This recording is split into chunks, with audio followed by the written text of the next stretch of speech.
back to the channel, everybody. Hope everybody's having a great weekend. I was a little bit busy this weekend.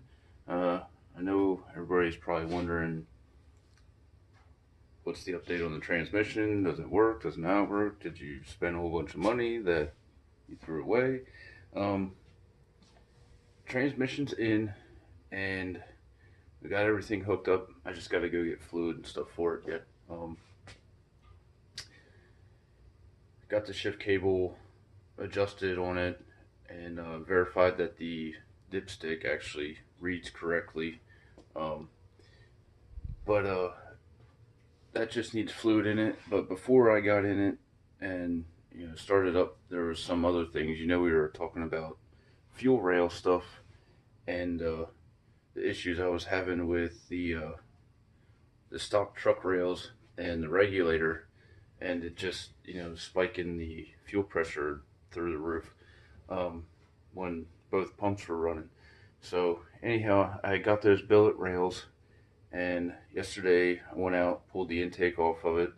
I want to clean some stuff up while I'm in there. The other thing I want to do is, for whatever reason, when I first put the car together, I didn't hook the knock sensors up to the Holley HP system.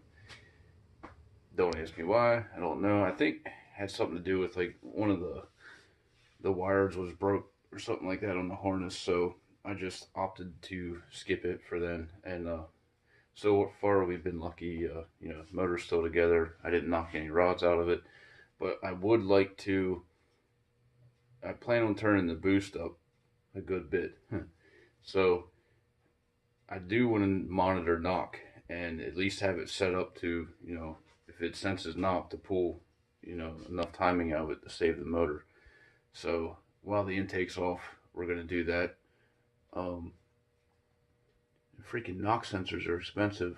Like the GM ones, like AC Delco or Delphi, they're like $60 a piece. And then you got to buy the harness, which is like $35. So I'm hoping that the sensors that are still in there, they're the original ones. And I'm hoping that they are still in good working shape. They weren't waterlogged like most of them end up being, and that's what makes them go bad. But so I got to pick up a harness for it. But in the meantime, this is what I worked on yesterday. We got our China Boy billet rails mounted up, and actually it didn't go too awfully bad. I had to make up some brackets, but it wasn't anything like super crazy difficult. Sorry about the lighting there, that sucks. Anyhow, I'd sit you over there, but maybe we'll move over there, because somebody needs to clean up around here. There's trash everywhere. Let's move this out of the way. Let's set this over here. Let's pick up this beast. I'll set it there. Alright. That's a little better. Anyhow, so what I ended up doing is not spending any time cleaning up the basement, aka garage, because I don't have a legit garage, so make do with what works. So anyhow, what we ended up having to do here is make up a couple of brackets to bolt these suckers in place. This is what came with the rails. Now, like I said, I bought these rails for like LS1 style, like Corvette Camaro intake, but they worked really close. The only problem was where they mounted, they were just slightly off from the holes. If you look at this bracket here, like the mounting bolts are here, but I had to kick the bracket over a little bit instead of being straight on, if you guys can see that. So what I did is I ran over to my local Ace hardware store and I grabbed a piece of this. This is just I think it's 1/16 by inch angle aluminum, and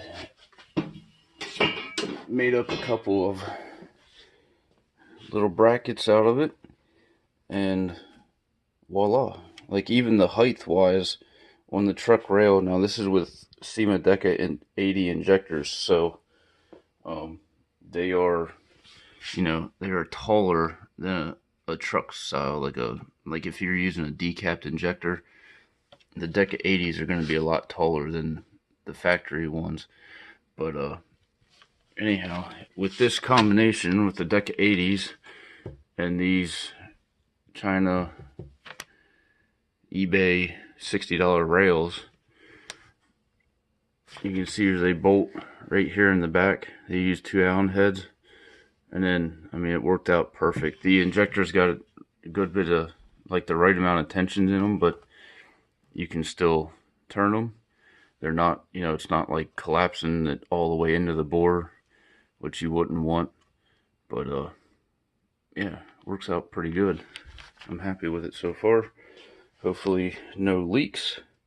So I got those. Now, I will say you have to mirror these brackets. So if you are going to do this and you're going to fab these up, just make sure that you take that into consideration, that they don't, like, you don't have to the point to the front on this side and to the point to the back on that side. They're mirrored on each side, and both sides are like that. So then what we did is to mount a regulator here. Fun fact, these rails are only hollow like the size of the fitting, like that diameter, that 5/8 diameter. This lower portion, other than where it's drilled up for the injectors, the bores are, these are solid aluminum. So I double checked that by looking on the backside where the brackets mount in, and they have them drilled right into there and threaded. So what I did on here is the same thing. Is I drilled some holes, tapped them, mounted my regulator bracket to that, and then I'm gonna have my feed's gonna come in this side. There'll be a crossover pipe up front here. I'm waiting on the fittings for that. And then in the back here, I had 2 of these -8 180-degree fittings. So I came out of the one rail, looped it up, came across here, looped it into the regulator, and then on the bottom side here will be our return going back out in -6. So looks like it'll all work here.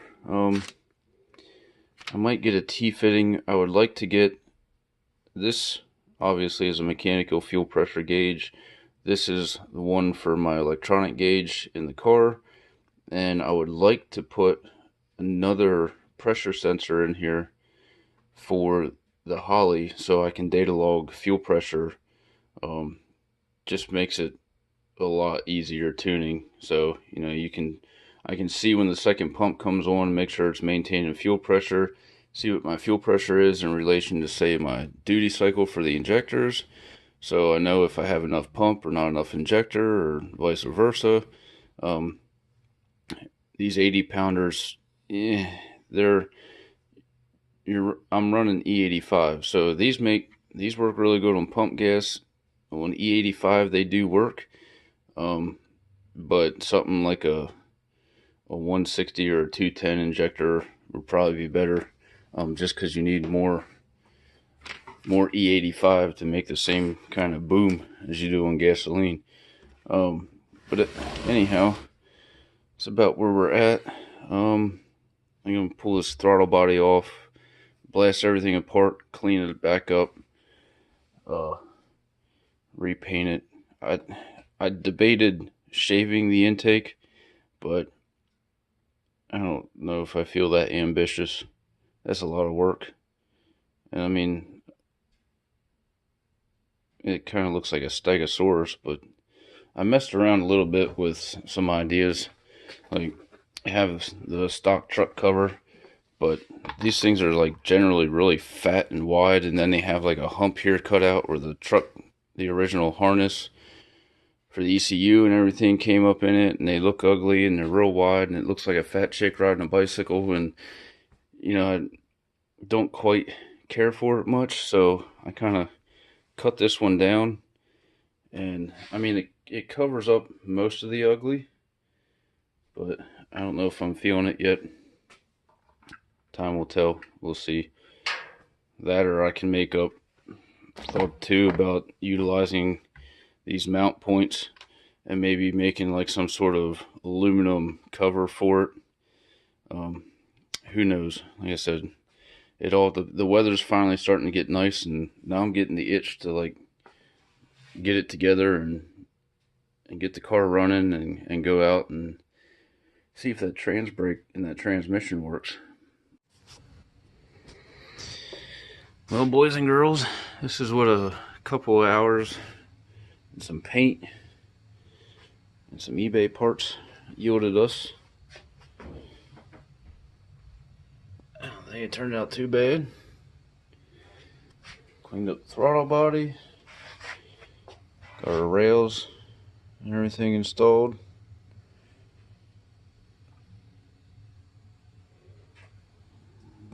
Painted our tabs that we made up. I kind of rerouted my map sensor from where I originally had it. Just bolted it up here, ran a piece of hose to it, come back, and then this was an elbow I had.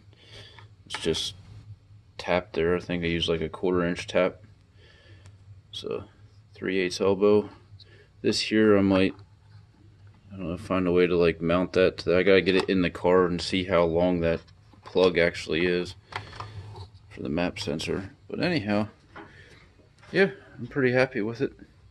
I think it turned out really nice.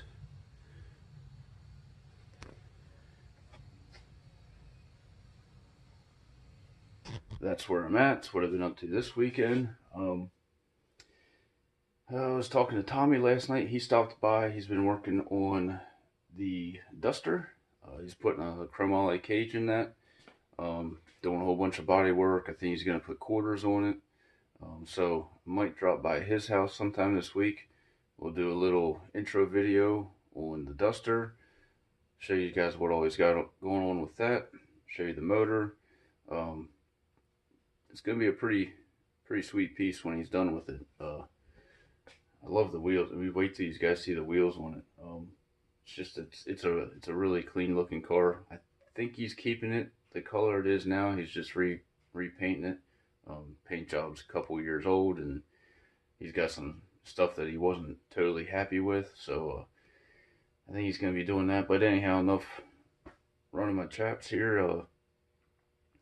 Running my mouth. So hope everybody has a good day.